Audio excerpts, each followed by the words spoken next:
بسم اللہ الرحمن الرحیم۔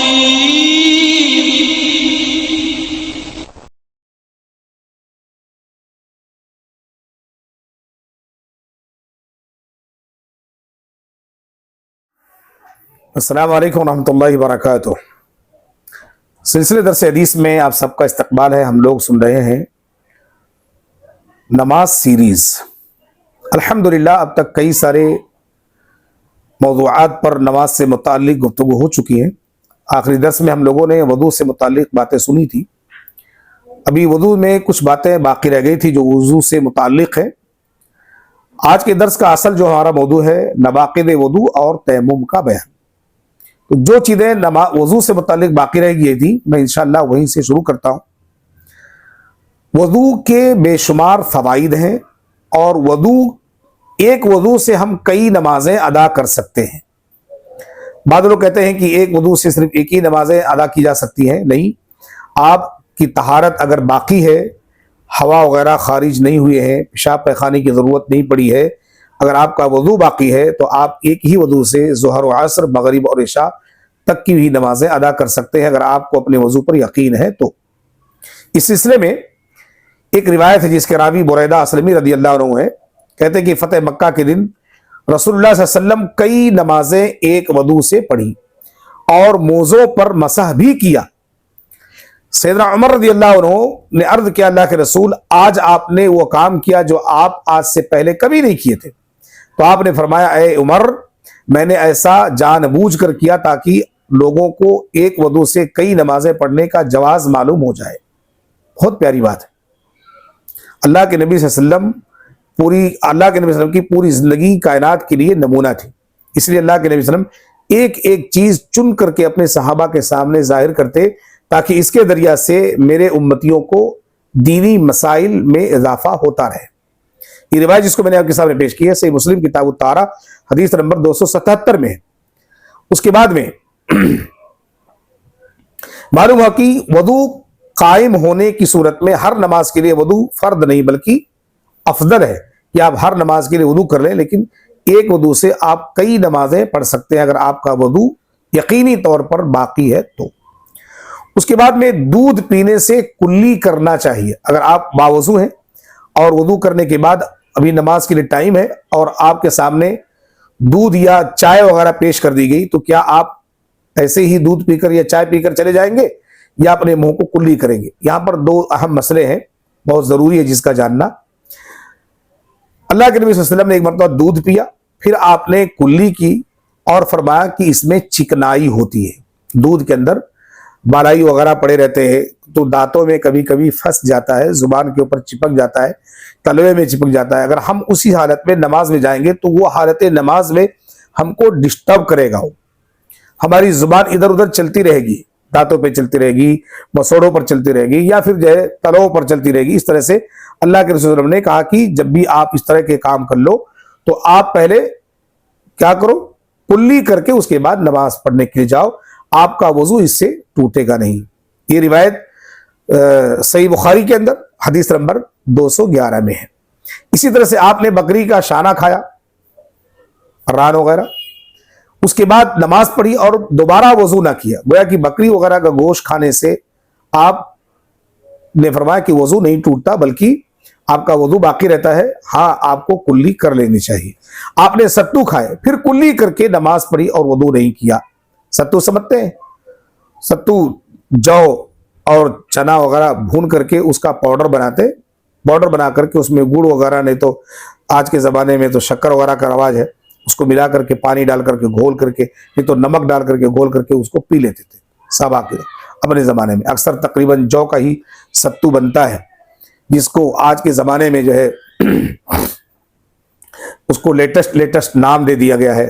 ابھی لیٹسٹ نام دے دیا گیا ہے، جیسے مثال کے طور پر ایک تلبینہ بھی چلا ہے۔ ہمارے ساؤتھ میں تلبینہ کا رواج بہت زیادہ ہے۔ تلبینہ میں تقریباً جو کا آٹا ہوتا ہے اور کھجور ہوتا ہے، اس کے اندر کچھ چنے کے آٹے ہوتے ہیں، انہی دو چار چیزوں کا مکس ہوتا ہے جس کو بھون کر کے گلینڈر کر کے بیچا جاتا ہے باقاعدہ مہنگی قیمتوں میں، جبکہ بہت سستی طور پر تیار ہوتی ہے۔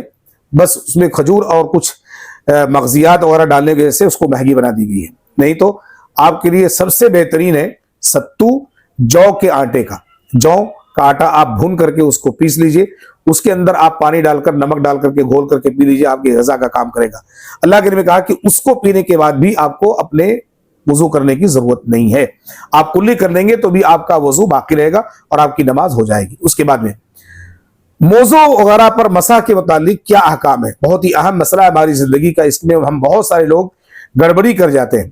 آئیے ہم دیکھتے ہیں کہ کتاب و سنت کی روشنی میں اس کے کیا جو ہے مقام ہے, اس کے کیا مسائل ہیں.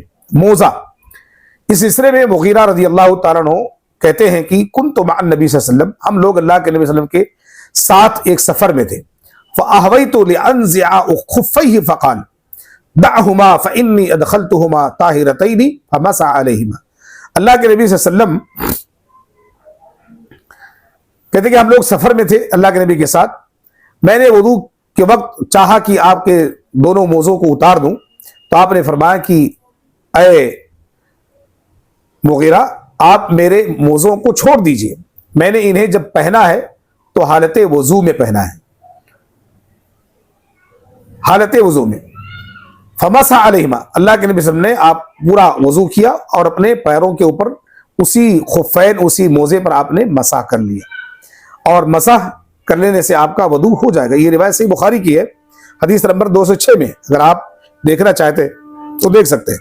اس حدیث سے پتہ چلتا ہے کہ اگر آپ موزہ پہنے ہیں اپنے پیر میں حالت طہارت میں, اور پھر آپ کا وضو ٹوٹ گیا ہے اور پھر دوبارہ آپ کو وضو کرنے کی ضرورت آن پڑی ہے, تو آپ وضو کریں گے اور پورا ہاتھ چہرہ دھوئیں گے, سر کا مسح کریں گے, اور جب پیر کی باری آئے گی تو آپ اپنے جوتے کو نکال کر اپنے موزے پر مسح کر لیں گے. موزے پر مسح کی مدت اگر آدمی مقیم ہے تو ایک دن ہے, 24 گھنٹہ اس کے لیے ٹائم ہے. 24 گھنٹے میں یعنی 5 نمازیں اس موزے میں ادا کر سکتا ہے ہر ٹائم وضو کرتے وقت مسح کرنے کے بعد. لیکن اگر وہ مسافر ہے تو اس کے لیے اللہ کے نبی صلی اللہ علیہ وسلم نے 3 دن 3 راتیں میعاد بتلائی ہیں کہ اس کے لیے مدت 3 دن 3 رات ہے. یعنی وہ تقریباً 72 گھنٹے تک 72-73 گھنٹے تک جو ہے ایسے ہی ایک ہی وضو کے بعد پھر جو ہے ہمیشہ اپنے وضو کے ساتھ جو ہے اپنے موزوں پر نماز کے وقت میں جب وہ وضو کرے گا تو مسح کرتا رہے گا. اس کو خفین یعنی موزوں کو اتارنے کی ضرورت نہیں پڑے گی.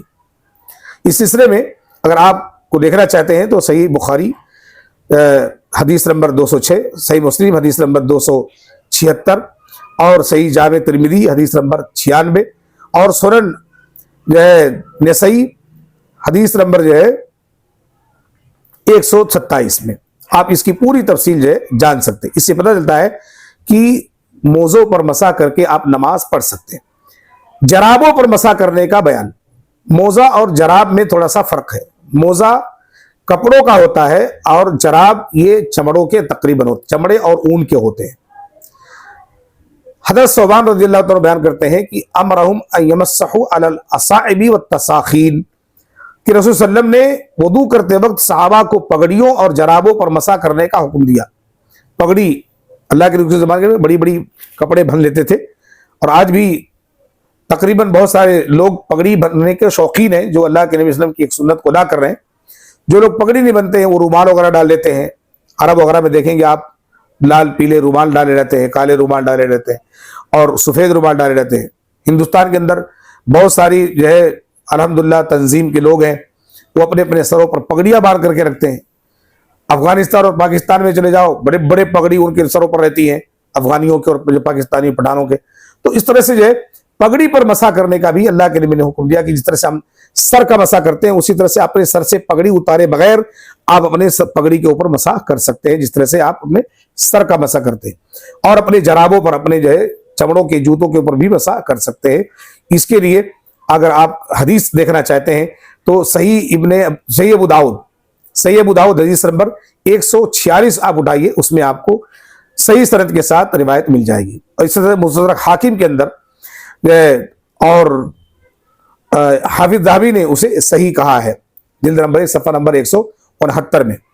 اس سے پتہ چلتا ہے کہ جرابوں پر اور پگڑیوں پر مسا کیا جا سکتا ہے، اس میں کوئی حرج کی بات نہیں ہے۔ اسی طرح سے لغت عرب میں جورب یہ جمع ہے جراب کی، تو جراب اصل میں کہا کس کو جاتا تھا، اس سلسلے میں چند اقوال ہیں جس کے بارے میں ہمارا بہت جاننا ضروری ہے۔ اصل میں یہ بات میں آپ کے سامنے کیوں لایا ہوں، بہت سارے ہمارے احناف کے بھائی ہیں، علماء ہیں، جو اختلاف کرتے ہیں کہ موزے پر مسا نہیں کر سکتے یا جورب پر مسا نہیں کر سکتے، اس کے لیے شرط لگاتے ہیں کئی ساری چیزوں کا۔ لیکن آپ لغت عرب میں جورب کے معنی کو اگر ہم سنیں گے سمجھیں گے تو ہمارے سارے اختلافات ختم ہو جائیں گے۔ آئیے ہم اس اختلاف کو دور کرنے کے لیے چند اقوال آپ کے سامنے پیش کرتے ہیں۔ پہلا قول، عربی لغت کے معتبر کتاب قاموس جلد نمبر 1 صفحہ نمبر 46 میں کہتے ہیں کہ وہ چیز ہر وہ چیز جو پاؤں پر پہنی جائے وہ جورب کہلاتی ہے، جراب ہے۔ اور تاج العروس میں جو لفظ لفافے کی طرح پاؤں پر پہن لیے جائیں وہ جورب ہے۔ علامہ عینی رحمۃ اللہ لکھتے ہیں کہ جورب بٹے ہوئے اون سے بنائی جاتی ہیں اور پاؤں کے اوپر ٹخنوں سے اوپر تک پہنے جاتے ہیں۔ عارضۃ الاحوذی میں شارح حدیث امام ابو بکر ابن العربی نے تحریر کی ہے کہ جورب وہ چیز ہے جو پاؤں ڈھانپنے کے لیے اون سے بنائی جاتی ہو۔ اور عمدۃ الرعایا میں جرابیں روئی یعنی سوت کی ہوتی ہیں اور بالوں کی بھی بنی ہوتی ہیں، یعنی وہ بکریوں کے بال سے بھی اس کو بنایا جاتا ہے۔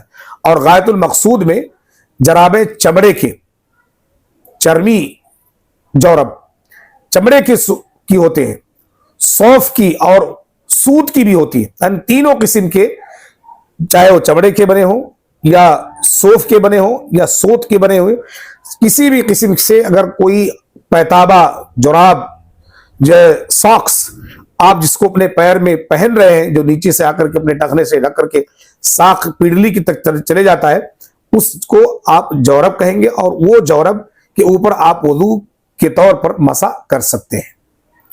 تو چاہے وہ چرمی ہو، سوتی ہو یا اونی ہو، ہم اس پر مسا کریں گے، اس میں کوئی حرج کی بات نہیں۔ پگڑی پر مسا کے بارے میں آپ کے سامنے بتلا دیا ہوں کہ پگڑی پر مسا کرنا جائز ہے۔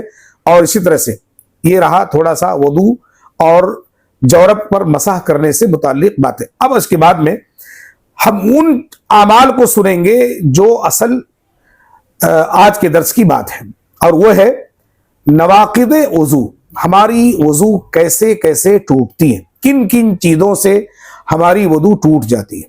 پہلی چیز، وضو بہت بہترین عمل ہے۔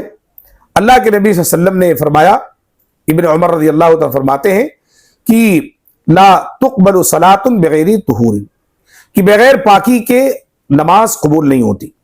حضرت ابو ہریرہ کہتے ہیں رسول صلی اللہ علیہ وسلم نے فرمایا، جو شخص کا وضو ٹوٹ جائے جب تک وہ وضو نہ کرے اللہ تعالیٰ اس کی نماز قبول نہیں فرماتا۔ پتہ چلا کہ اگر ہماری وضو ٹوٹ گئی ہے تو ہماری کوئی بھی نماز نہیں ہوتی، قبول ہی نہیں ہوتی، چاہے ہم اس کو کتنے بھی محبت سے پڑھیں۔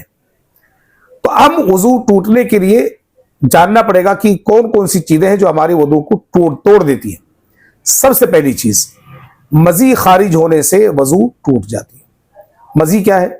اس سلسلے میں وضو کے بیان میں بتا چکا ہوں، وہ لیس دار پانی کا قطرہ ہے جو انسان کو شہوت کے وقت بغیر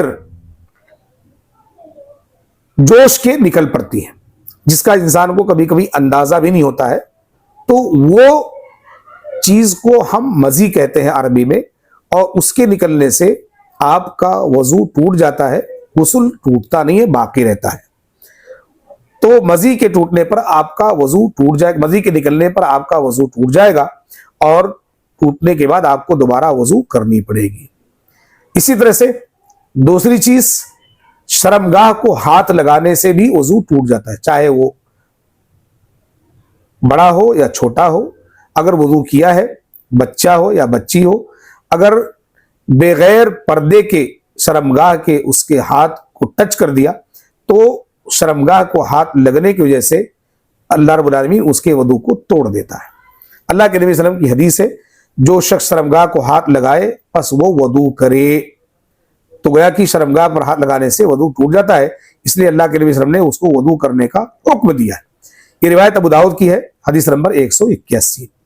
اسی طرح سے کوئی آدمی، نمبر 3، نیند میں چلا جائے، وضو کر کے مسجد میں بیٹھا ہے، لیٹ گیا، اس کی وضو ٹوٹ گئی۔ آدمی مسجد میں بیٹھا ہے اور وہ اتنی کہیں ٹیک لگا کر کے بیٹھ گیا ہے اور بالکل اس کے اوپر غنودگی طاری ہو گئی، اسے خوف نہیں رہا کہ میں کہاں بیٹھا ہوں، تو اس کی وضو ٹوٹ جاتی ہے۔ اسی طرح سے بعض دفعہ ابھی نماز کا ٹائم زیادہ ہے، گھر میں آدمی نماز وضو کر کے آیا، بستر پر تھوڑی دیر لیٹ گیا، نماز کا ٹائم ہونے سے پہلے نیند کھلی، تو اس کے لیٹنے کی وجہ سے وضو ٹوٹ جاتا ہے۔ حضرت صفوان بن عسال رضی اللہ عنہ روایت کرتے ہیں کہ رسول اللہ علیہ وسلم نے ہمیں حکم دیتے ہوئے کہا کہ ہم سفر میں اپنے موضوع پر 3 مرتبہ 3 دن تک نہ اتارے، اس کے اوپر مسا کریں، لیکن پیشاب یا پاخانے اور نیند میں ہم انہیں پہنے رکھیں۔ اس حدیث سے معلوم ہوا کہ نیند سے وضو ٹوٹ جاتا ہے۔ وضو ٹوٹنے کے بعد آپ کو وضو کرنے کی دوبارہ ضرورت پڑے گی، لیکن آپ کو جو ہے موزہ اتارنے کی ضرورت نہیں ہے۔ اسی طرح سے ایک اور روایت ہے، حضرت ابو ہریرہ فرماتے ہیں رضی اللہ تعالیٰ عنہ کہ جو شخص سو جائے اس پر وضو واجب ہے۔ یہ روایت جو ہے آپ کو مسند علی بن جعدہ کے اندر ملے گی، جلد نمبر 3 صفحہ نمبر 336 میں، اور دوسرا نسخہ جو نیا نسخہ آیا ہے اس کا وہ ہے جلد نمبر 1 صفحہ نمبر 637، حدیث نمبر 1501۔ اس سے پتہ چلتا ہے کہ وضو نیند سے ٹوٹ جاتی ہے اور اس کے لیے ہم کو وضو کرنا پڑے گا۔ نمبر 4، ہوا خارج ہونے سے وضو ٹوٹ جاتی ہے۔ ہوا خارج ہو جائے، ہوا مرد عورت سب کو خارج ہوتے ہیں، کسی کی بھی ہوا خارج ہو جائے جس نے وضو کیا ہوا ہے تو اس کو چاہیے کہ وہ فوراً جا کر کے وضو بنائے۔